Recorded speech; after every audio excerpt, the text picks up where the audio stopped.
Let's get to work.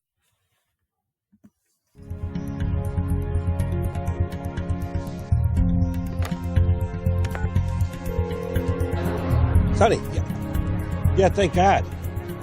Yeah, I was wondering what you were doing.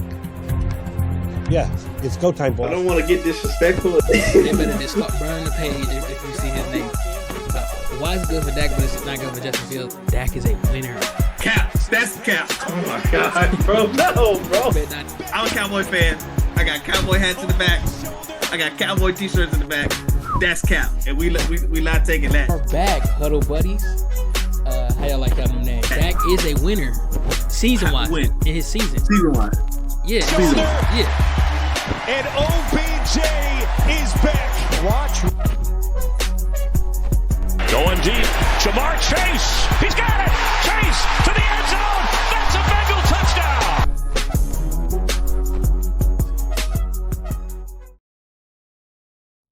Now here we save the best for last as far as his strengths. Now I want you to watch what he does in number 4 here. This is embarrassing, and he's all world. Teaser alert. Here is where we're going to get the Patrick Mahomes-esque throw. Right? And this is part of why he's such an intriguing prospect, is that he puts defenses in a bind. Thank y'all for tuning in to my video. This is DT here with a quick message. The next about 2 minutes is going to be an explanation of how I grade. So if you want to skip that and just get to the grade, just fast forward 2 minutes and enjoy the show. Welcome back, Bring the House fans. This is DT coming back to you guys with another series. This is the first of our prospect evaluation series. We're looking at 2024 draft prospects. And in this evaluation, we're going to be evaluating Caleb Williams, USC quarterback. So to understand how we grade quarterbacks, it's important to talk about the different categories that we use to produce their grades. So with that being said, we looked at 14 different categories for quarterbacks. Those categories are processing ability, pocket presence, ability to pass under pressure, then 3 different categories for short, medium, and deep accuracy, and then a 4th category for overall accuracy within the accuracy evaluation. And then we looked at their arm strength, their ability to layer the pass in the football, then overall passing ability, then arm angle versatility, footwork, mobility, and then their situational awareness overall in terms of third downs and red zone specifically, just to get an evaluation of how they perform on money downs, because we all know in the NFL, the game has become crucial on third downs and in the red zone. And with those 14 different categories, within them we measured players from 9, meaning a rare grade, and then all the way down to 0, which is poor, obviously. So in between there, we graded each player between 9 to 0, and we came up with a score for each different category. For each prospect, we watched 4 games, and so obviously we averaged those together and then added them up. And long story short, we produced a percentage to perfect, not a percentage overall to the class or percentage overall to different scheme fit. So essentially, perfect is unachievable, because what it would mean for a player is, particularly for quarterback, is it would have the arm strength of your Cam Newtons, your John Elways, your Josh Allens, but also have the mobilities of Randall Cunningham and Michael Vick, and the processing ability of Peyton Manning, Drew Brees, and Tom Brady. So obviously that's unachievable, or at least if it was achievable, that would be incredible. But still, so the grade that we see at the end of this evaluation is not a grade that reflects a like you would in school, as far as C or D or even A, but it reflects how perfect that particular prospect is at the position under, in our opinion. Great. Now that we got that understood, we're going to get into our evaluation of Caleb Williams as a prospect. In his last season at USC, Caleb Williams had a 68.6% completion percentage, 3,633 yards passing, 30 touchdowns, and just 5 interceptions.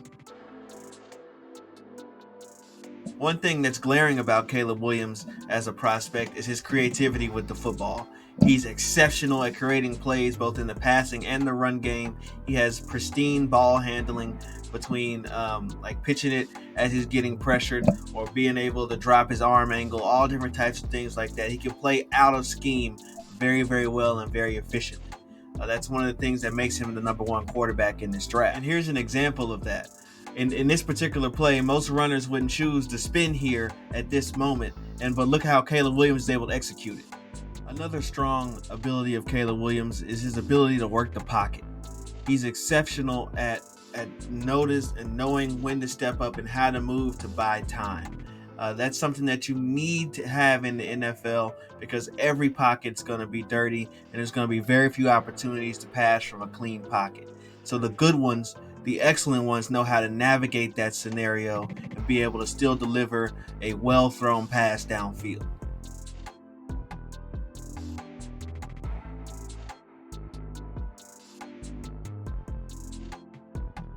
Another one of Caleb Williams' high-level abilities is his ability to throw with anticipation. In the NFL, a lot of windows are going to be closed to him and what he will receive as closed in college, but he's got to be able to stand in there and deliver that ball a little bit ahead of time to be able to hit NFL receivers in stride. Also, there are going to be clips on this film where we look at his ability to throw it as he's being hit to a receiver that might be covered, but he anticipates how the receiver will come open as he's delivering the ball. And here's a great example of that. As he releases this ball, that receiver is not open, yet he's still throwing it to a spot and able to complete the pass. Now that we've discussed Caleb Williams' overarching abilities, let's discuss his strengths as a player. His first strength is his consistent short to medium accuracy. Balls are always in stride. Our first example of this accuracy is this curl route against off coverage with the cornerback slightly shaded inside. Williams puts the ball just on the outside shoulder of the receiver, allowing the receiver to catch the ball away from coverage, but also potentially make a move to get upfield.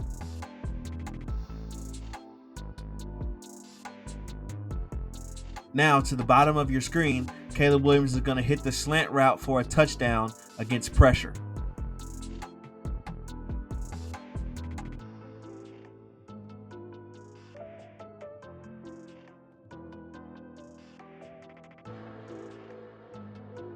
Here is another staple of any NFL offense in the goal line: play action pass.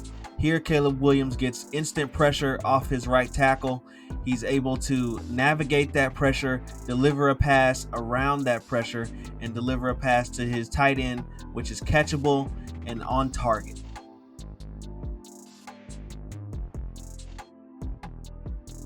Moving on to his second strength, let's discuss his elusivity in the pocket. Caleb Williams is the perfect fit for the modern NFL game.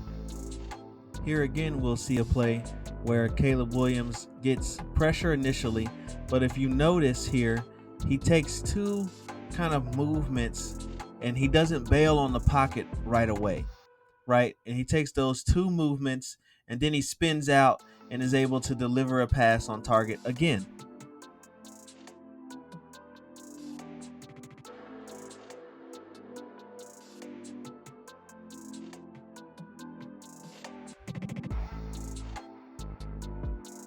This play is the play from the intro, just from another angle. Here we see Caleb Williams climb a deep pocket, and he's stepping up, and then he delivers a pass on the over route run by Taj Washington.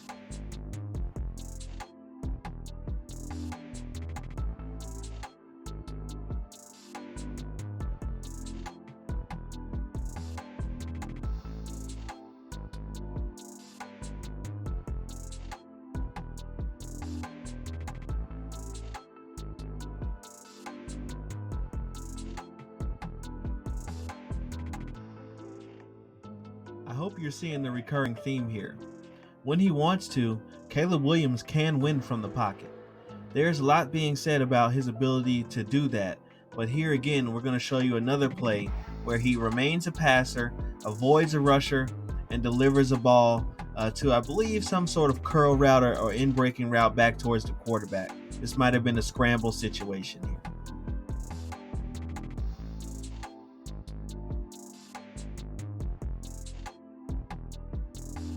As mentioned in the intro, one of Caleb Williams' strengths is to be able to process what the defense gives him.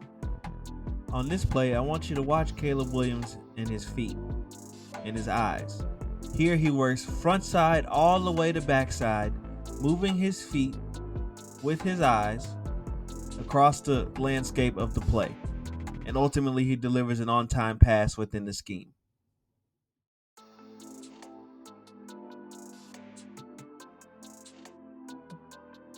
Here we're going to see Caleb Williams take on a blitz. Obviously, we've got 7 guys walked up to the line of scrimmage and only 6 to block, so somebody's obviously got to be hot. The hot here is Taj Washington, number 16, to the right of your screen. Caleb Williams takes a one-step drop, understands that all of these people are coming, makes a delivered pass.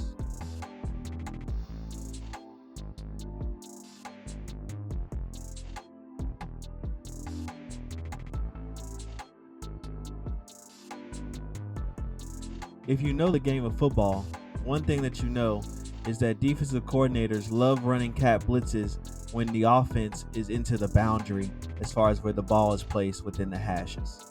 With that being said, this is exactly what Caleb Williams gets on this play. It's unclear whether or not this is an RPO that was called or not, but what Caleb Williams does to beat this defensive coordinator is shoots the ball right where the blitz is coming from, and he ends up with a touchdown. This here is an example of Caleb Williams being a more than efficient, more than NFL ready processor of what he sees from a defense.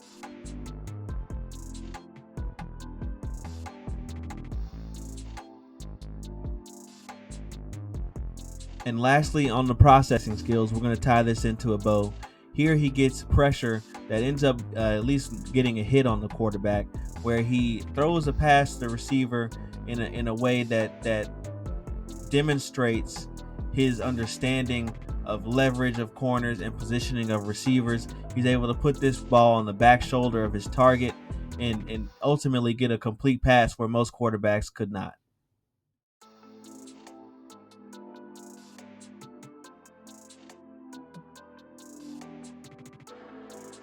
Now here we saved the best for last as far as his strengths. Now, I want you to watch what he does in number 4 here. This is embarrassing, and he's all world. Teaser alert.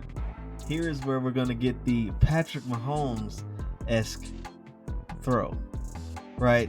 And this is part of why he's such an intriguing prospect, is that he puts defenses in a bind. Do you pressure him? Do you blitz him? Do you just try to contain him in the pocket? What do you do? And his level of creativity as a player allows him to be able to exploit the weaknesses of each strategy used against him.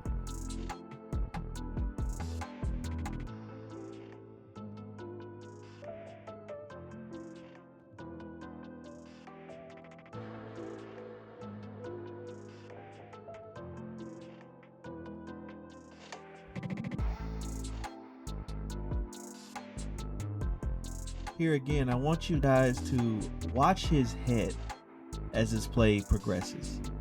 And obviously he's working from a clear pocket here, but what he's doing is he's like scanning the field and continues to scan and continues to scan. But also what he's doing is he's got a inherent awareness of the guys rushing him in the pocket around him.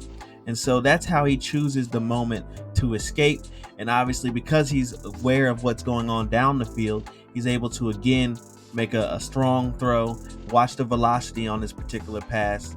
He can be deadly, absolutely deadly when he's scrambling around back there, and it's difficult to stop.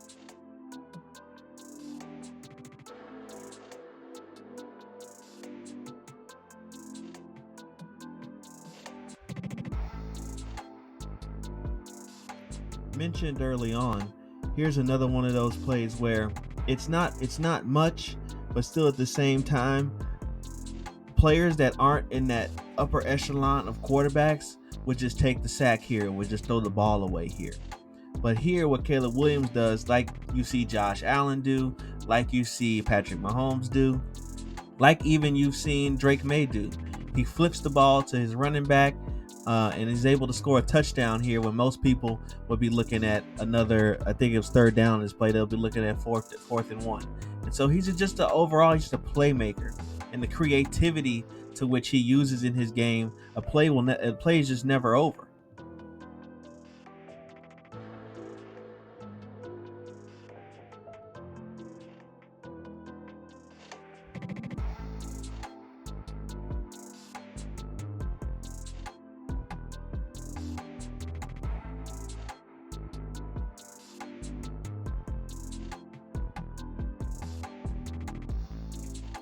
Though Caleb Williams will be the number 1 pick in this coming draft, he still does have flaws in his game. To me, I considered calling this a red flag. And here's why. Of all the film that we've just watched together, 80 to 90% of it, you've seen Caleb Williams running in the backfield with one hand on the football. And what we understand about Caleb Williams is that he's not a super fast athlete like Lamar Jackson, and he's also not the biggest nor the strongest. So what that leaves him susceptible to is being run down and chased down and chopped at for the football. And I see him having quite a few fumbles in his first few years in the NFL as he's getting adjusted to the NFL speed and the NFL athletes that'll be chasing him. And so from that perspective, it's kind of difficult to see a world where fans or GMs and coaches and scouts would be happy with his ball security in terms of him being hit in the pocket and on this particular play, he just struggles to figure out when, where, and how to just get out of a play. And you see that throughout his film.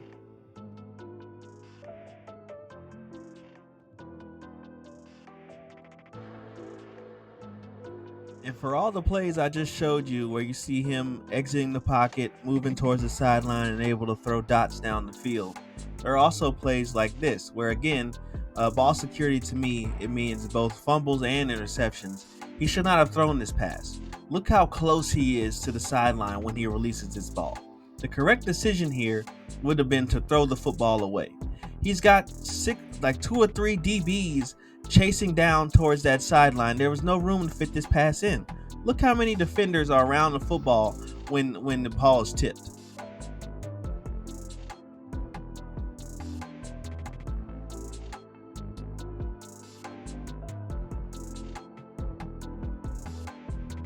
And here's an example of why I use the language flashes of processing ability.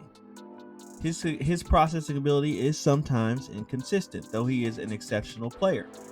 Here we'll see him throw the go ball against a corner that has leverage that is just not the right leverage. If you were looking at that coverage from a quarterback perspective, you should never throw a go ball to a corner that's just sitting there, an off coverage with his back to the end zone, looking right back at you. This was not the correct place to go with this football.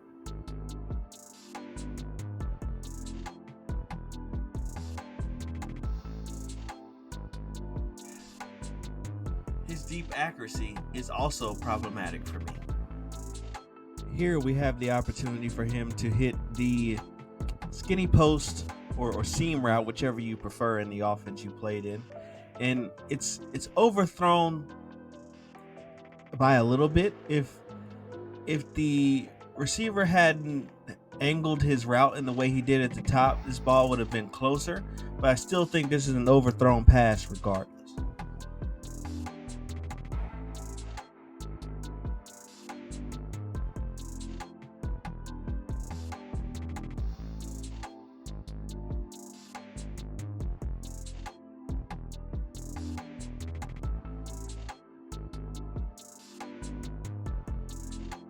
This is an example of what a perfect 9 would be. in deep accuracy and layering ability and processing ability. If he was able to make this throw, then there's no better throw that could be made. This could get him to real certified generational talent levels if he was able to make this throw under pressure as he is in that particular hole with that corner so tight in coverage. And unfortunately he doesn't. But what it highlights again is his sometimes his deep accuracy, it wanes at times.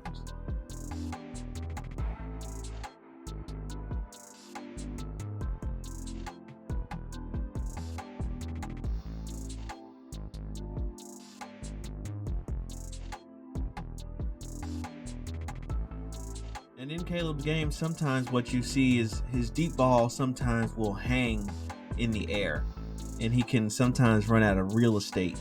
And on this particular play, that's exactly what happens.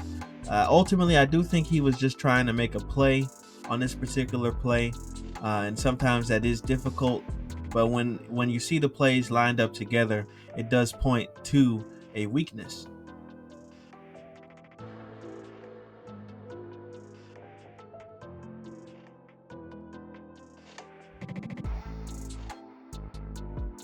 And here, Caleb Williams gets a middle of the field closed look where obviously the corner to the bottom of the screen here is in, it looks like press pre-snap, but it's likely not press considering the yardage he's giving up between him and the receiver. But what you'll see, and Trevor Lawrence in particular is insane at being able to make this throw, is that he takes a snap, he holds the safety to the middle of the field for a moment for a tick, and then he throws the go ball. And you have to be able to drop this particular throw in a precise bucket. And again, Caleb Williams, he doesn't exactly do that here. And again, I want you guys to see how this ball hangs in the air. You telling me Ed Reed and Earl Thomas aren't picking this pass? Caleb Williams' last weakness was his ability to throw under pressure. Here we get that in the worst way. He's got an RPO action to the play where the defensive end is coming unblocked. He has an opportunity to hit 87 on the left side of your screen, opening up over the middle of the field, but he sails the pass straight to the safety.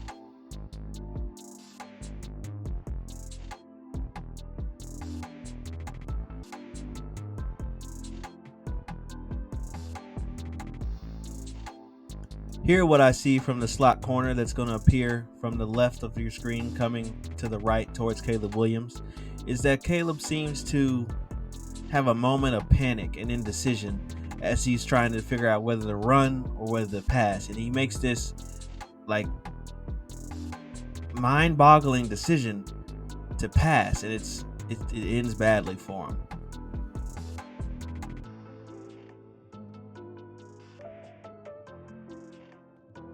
Before we get into the pro comparison, my summary on Caleb as a player is, I know we just went over his weaknesses, but that's just the nature of the order of the video. I think that Caleb Williams is going to be a plus starter in the NFL. I think he has the tools to perform well in structure. I think he has the tools to excel out of structure. I think that ultimately he will be, I don't think Patrick Mahomes, why don't we just watch and see? Wait a minute, hear me out.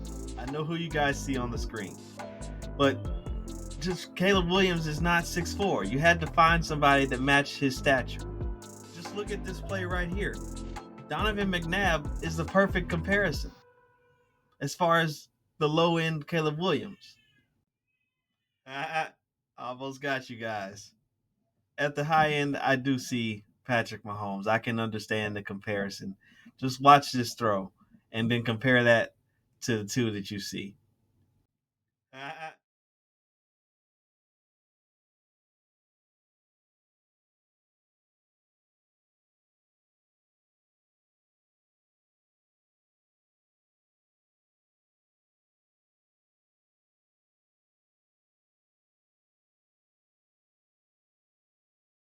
And look, guys, ultimately, this is not for the hype of what that would do, comparing Caleb Williams to Patrick Mahomes, but I genuinely feel as though Caleb Williams and Patrick.